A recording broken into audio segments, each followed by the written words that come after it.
Chapter 1 of Bhagavad Gita, as it is. Observing the armies on the battlefield of Kurukshetra. As the opposing armies stand poised for battle, Arjuna, the mighty warrior, sees his intimate relatives, teachers and friends in both armies ready to fight and sacrifice their lives. Overcome by grief and pity, Arjuna fails in strength. His mind becomes bewildered, and he gives up his determination to fight. Dharam kshetre kurukshetre samveta yuyutsava mamkaha panduvashchaiv kim kurvat sanjaya.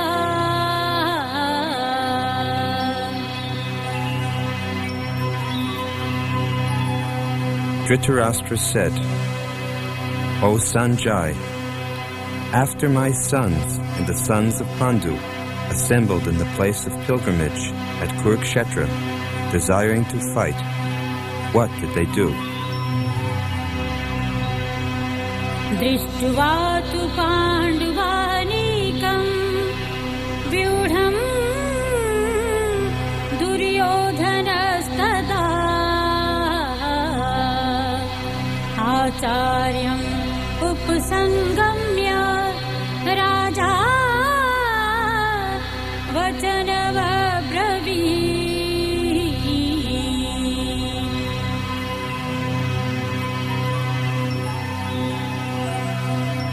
Sanjay said, O king, after looking over the army arranged in military formation by the sons of Pandu, King Duryodhana went to his teacher and spoke the following words.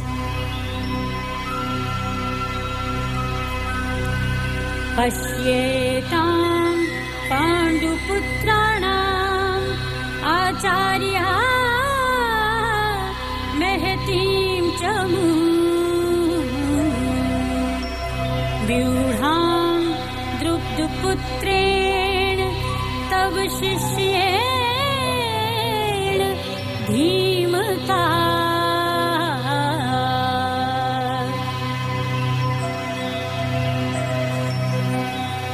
O my teacher, behold the great army of the sons of Pandu, so expertly arranged by your intelligent disciple, the son of Drupada.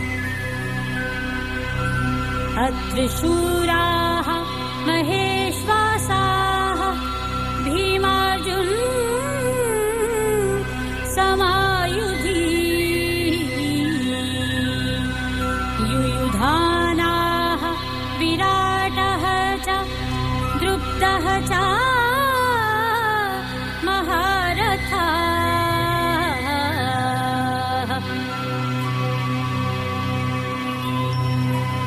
Here in this army are many heroic bowmen, equal in fighting to Bhima and Arjuna. Great fighters like Yuyudhana, Virata, and Drupada. Drishtuketu hachekitanaha kashirajaha cha viryavan purujit kunti bhojaha cha shebyaha cha narpungava.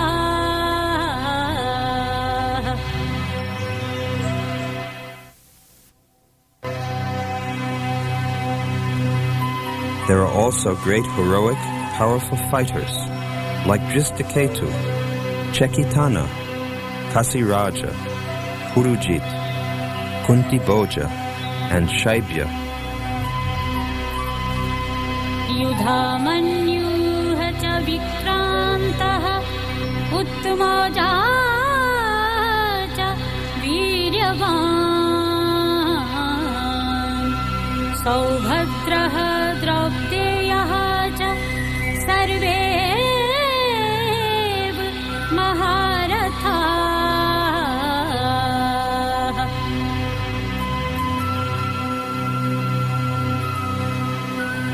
There are the mighty Yugadharma, the very powerful Uttamauja, the son of Subhadra, and the sons of Draupadi.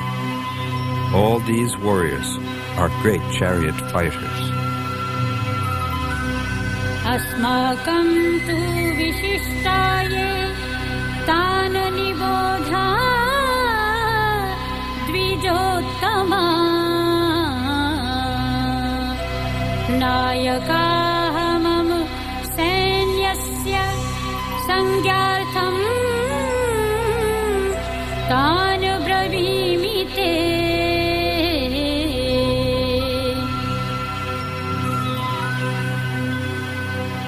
But for your information, O best of the Brahmanas, let me tell you about the captains who are especially qualified to lead my military force.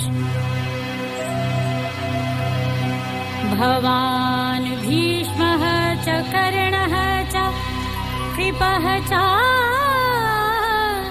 समितिञ्जयः अश्वत्थामः विकर्णः च सौमदत्तिः तथा एव च.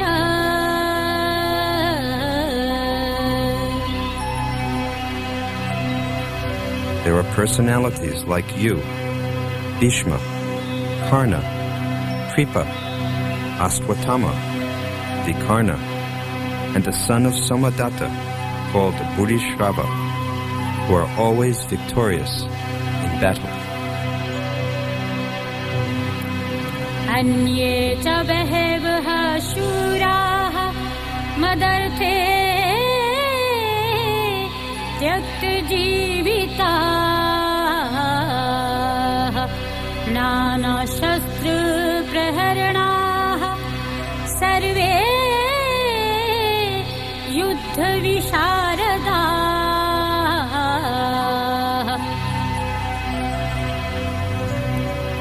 There are many other heroes who are prepared to lay down their lives for my sake. All of them are well equipped with different kinds of weapons, and all are experienced in military science. अप्राप्तं तत् अस्माकं बलं भीष्माभिरक्षितम्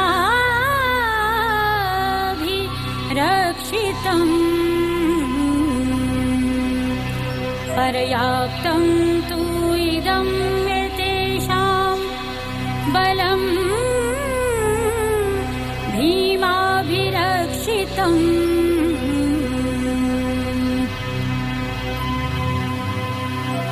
Our strength is immeasurable, and we are perfectly protected by Grandfather Bhishma, whereas the strength of the Pandavas, carefully protected by Bhima, is limited.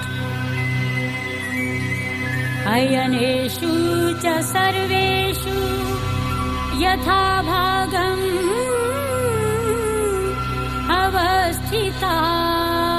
अवस्थिताः भीष्मम् एव अभिरक्षन्तु भवन्तः सर्वे.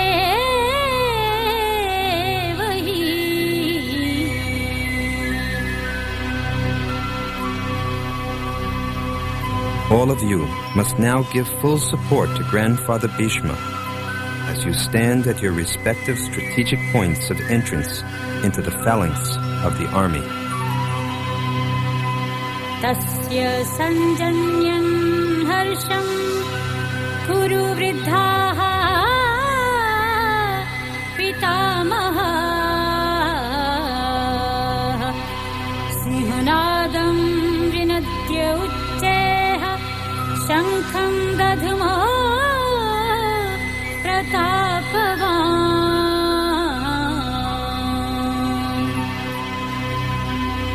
Then Bhishma, the great valiant grandsire of the Kuru dynasty, the grandfather of the fighters, blew his conch shell very loudly, making a sound like the roar of a lion, giving Duryodhana joy. तत् शङ्खाः च भैर्यः च पणवानक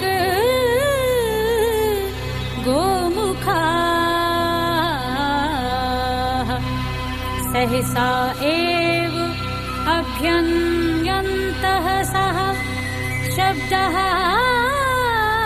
तुमुलः अभवत्.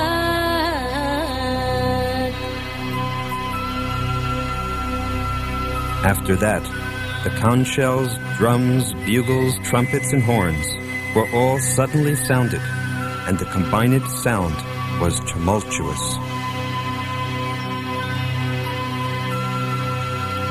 ततः श्वेते हये हयुक्ते महती सयन्दने स्थितो माधवाः पाण्डवाः चैव दिव्यो शङ्खो प्रदधतु.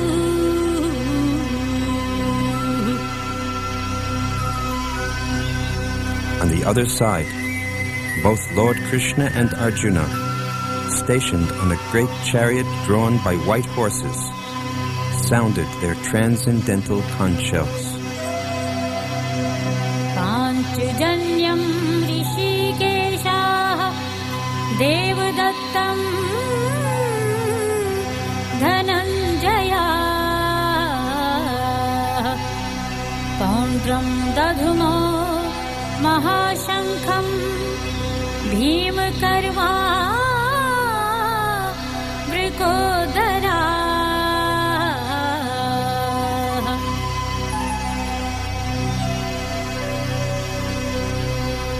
Lord Krishna blew his conch shell called Pankajanya.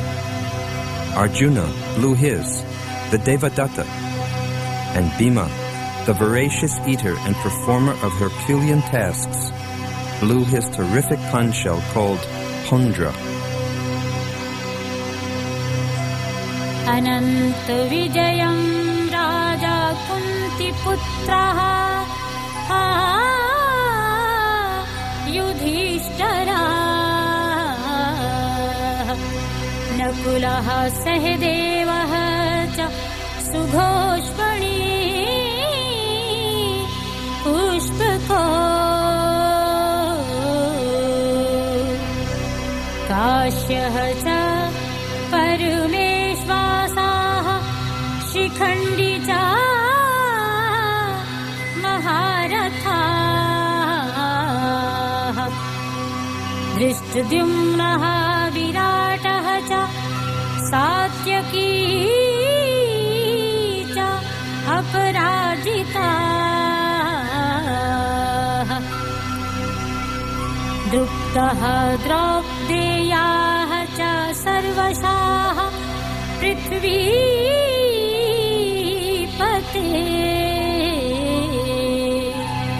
सौभद्रः च महाबाहुः शङ्खान् दध्मुः पृथक् पृथक्.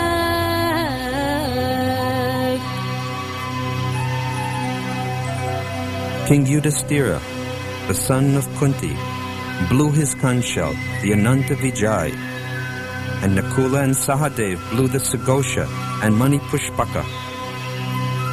That great archer, the king of Kashi, the great fighter Shikhandi, Dristadumna, Virata, the unconquerable Satyaki, Drupada, the sons of Draupadi, and the others, O king, such as the mighty armed son of Subhadra, all blew their respective conch shells. सहघोषाः धारत्राष्ट्राणां हृदयानि वयदारयत् नभः च पृथ्वीं च एव तुमुलः व्यनुनादयन्.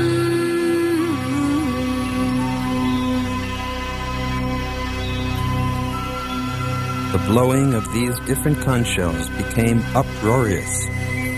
Vibrating both in the sky and on the earth, it shattered the hearts of the sons of Dhritarashtra. अत्यवस्थितान् दृष्ट्वा धारत्राष्ट्रान् कपिध्वजाः प्रवृत्ते शस्त्रसम्पाते धनुः उद्यम्य पाण्डवाः ऋषिकेशं तदा वाक्यम् इदम् आह महीपते.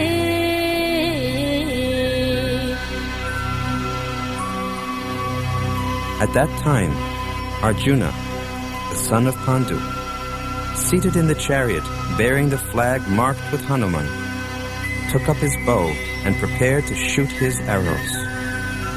O king, after looking at the sons of Dhritarashtra drawn in military array, Arjuna then spoke to Lord Krishna these words. Senyoha ubhyoha madhye ratham sthapya me achu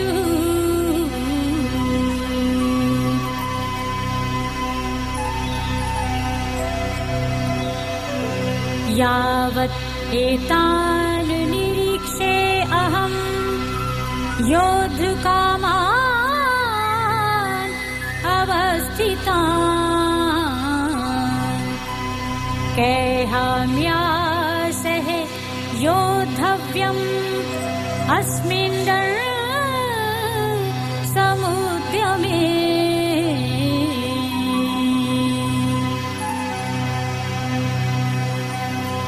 Arjuna said, O infallible one, please draw my chariot between the two armies, so that I may see those present here who desire to fight, and with whom I must contend in this great trial of arms. Yo tasya manan avekshe aham yete atra samagataः धारत्राष्ट्रस्य दुर्बुद्धेः युद्धे प्रियचिकीर्षवाः.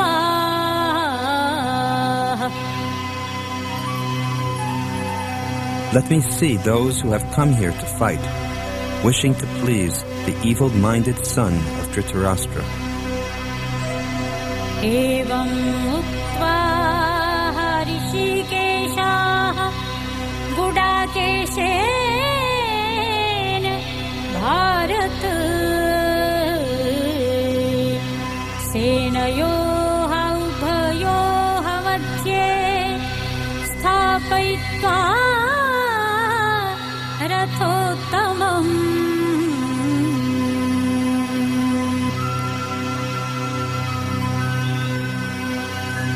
Sanjaya said, O descendant of Bharata, having thus been addressed by Arjuna, Lord Krishna drew up the fine chariot in the midst of the armies of both parties.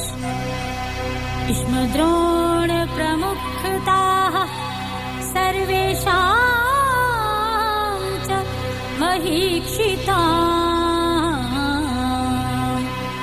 uvachu partha pasye etan samvetan kuruniti.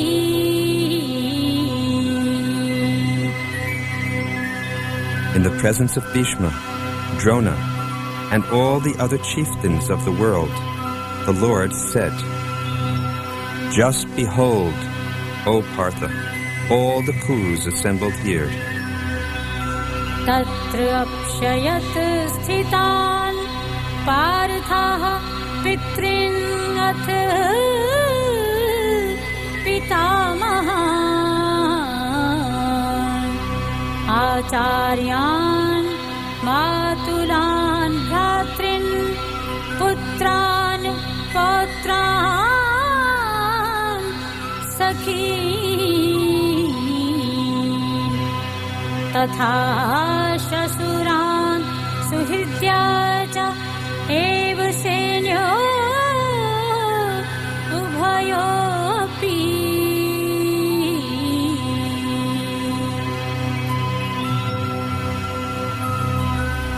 There, Arjuna could see, within the midst of the armies of both parties, his fathers, grandfathers, teachers, maternal uncles, brothers, sons, grandsons, friends, and also his fathers-in-law and well-wishers.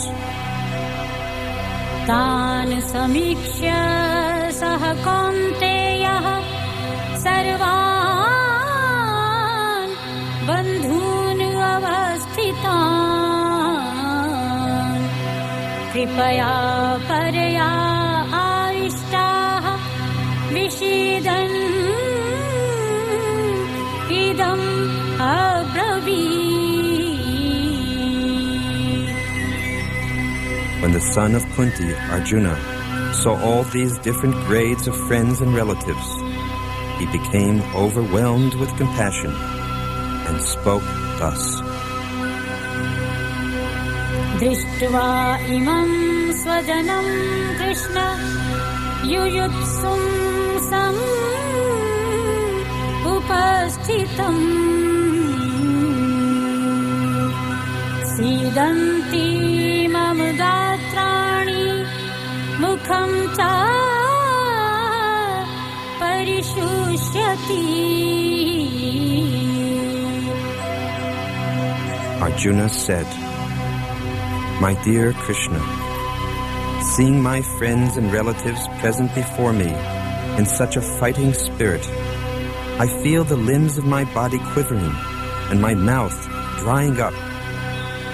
एपथुः च शरीरे मे रोमहर्षः च जायते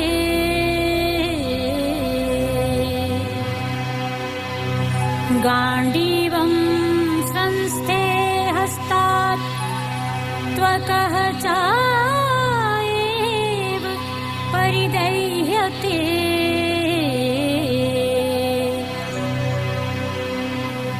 My whole body is trembling. My hair is standing on end. My bow, Gandiva, is slipping from my hand, and my skin is burning. न च शक्नोमि अवस्थातुं भ्रमति इव च मे मनाः निमित्तानि च पश्यामि विपरीतानि केशव.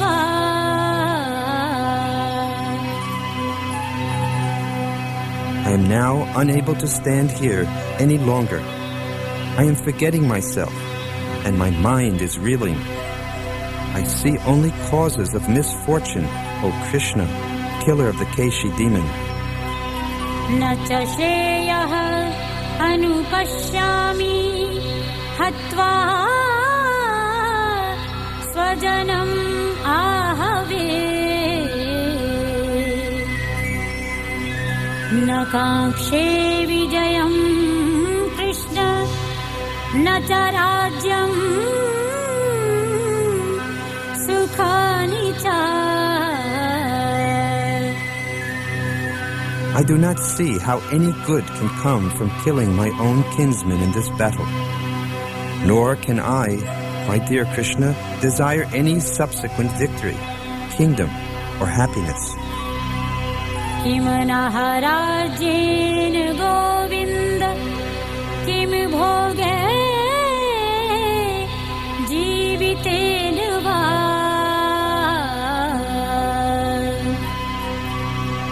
येषाम् अर्थे काङ्क्षितम् नः राज्यम् भोगाः सुखानि च ते इमे अवस्थिताः युद्धे प्राणान् त्यक्त्वा धनानि च.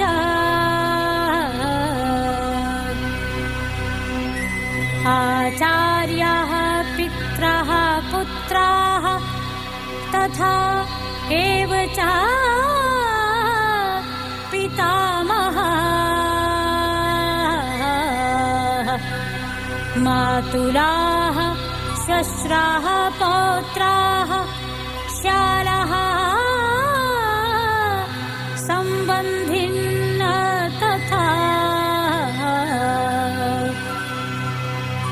एतान् न हन्तुम् इच्छामि घ्नतःपि मधुसूदना अपि त्रैलोक्ये राजस्य हेतोः किं नु मही कृते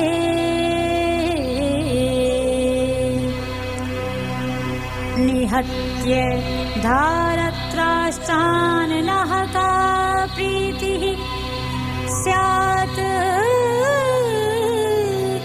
जनार्दना.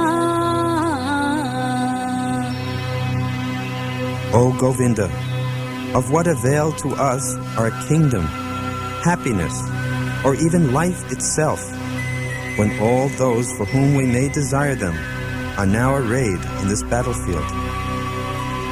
O Madhusadana, when teachers, fathers, sons, grandfathers, maternal uncles, fathers-in-law, grandsons, brothers-in-law, and other relatives are ready to give up their lives and properties and are standing before me, why should I wish to kill them, even though they might otherwise kill me?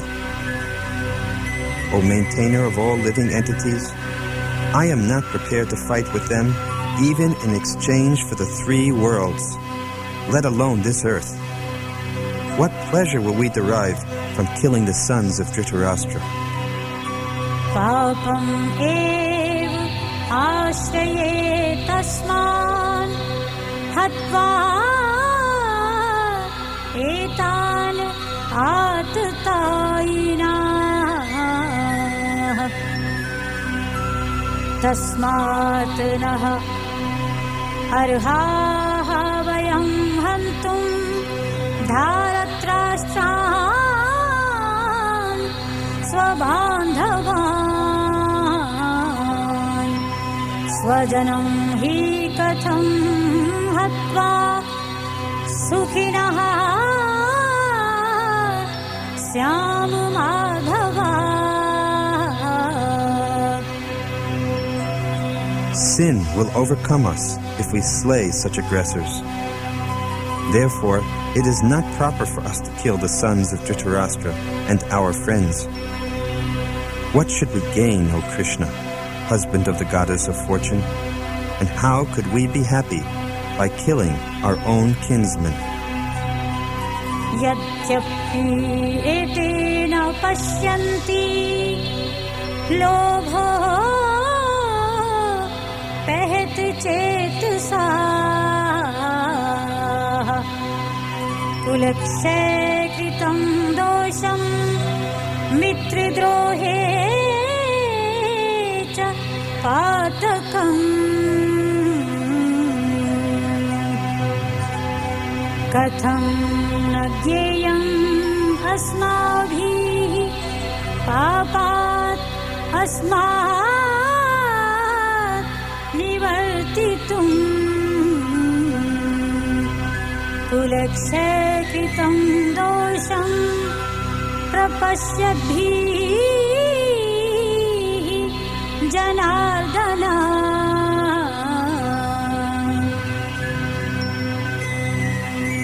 O Janardhan, although these men, their hearts overtaken by greed, see no fault in killing one's family or quarreling with friends, why should we, who can see the crime in destroying a family, engage in these acts of sin? कुलक्षये प्रणश्यन्ति कुलधर्माः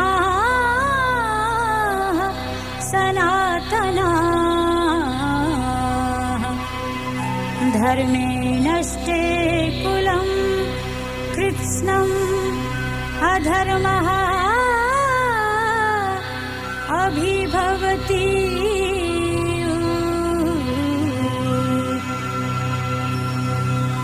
With the destruction of dynasty, the eternal family tradition is vanquished, and thus the rest of the family becomes involved in irreligion. अधर्माभिभवात् कृष्ण प्रदुष्यन्ति कुलस्त्रियाः स्त्रीषु दुष्टासु वाश्रणेय जायते वर्णसंकराः. When irreligion is prominent in the family, O Krishna, the women of the family become polluted, and from the degradation of womanhood, O descendant of Vrishni, comes unwanted progeny. Sankarah narikaya ev kulajnanam kulasya cha patanti pitraha hi esham luptu pindo dak kriya. An increase of unwanted population certainly causes hellish life, both for the family and for those who destroy the family tradition. The ancestors of such corrupt families fall down because the performances for offering them food and water are entirely stopped.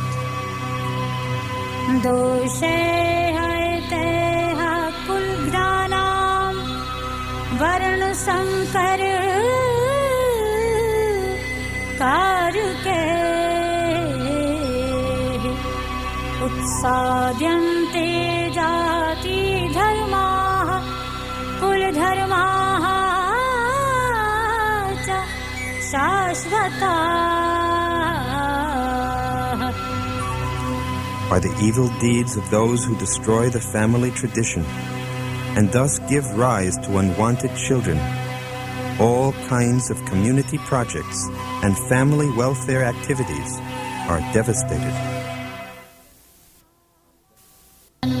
कुलधर्माणां मनुष्याणां जनार्दन नरके अनियतं वासः भवति इति अनुशुश्रुमा.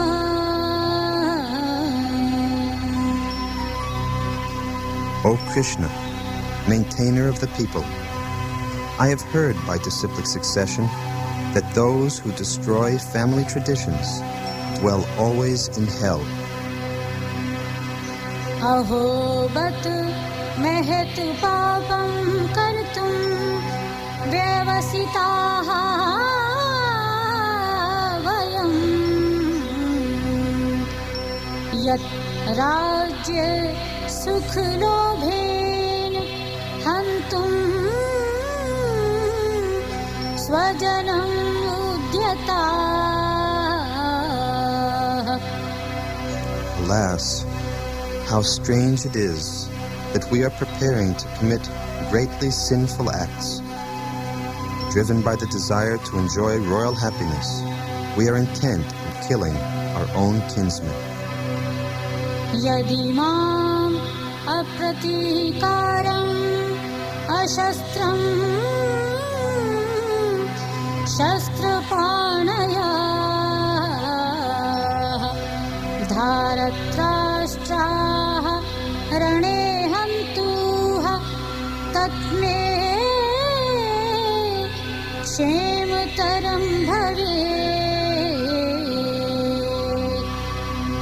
Better for me if the sons of Dhritarashtra, weapons in hand, were to kill me unarmed and unresisting in the battlefield.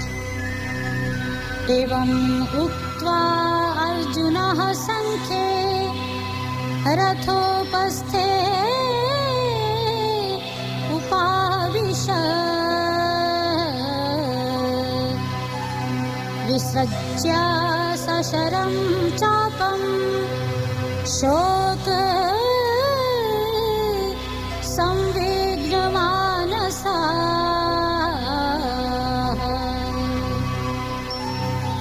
Sanjaya said, Arjuna, having thus spoken on the battlefield, cast aside his bow and arrows and sat down on the chariot, his mind overwhelmed with grief. Thus ends Chapter 1 of Bhagavad Gita as it is.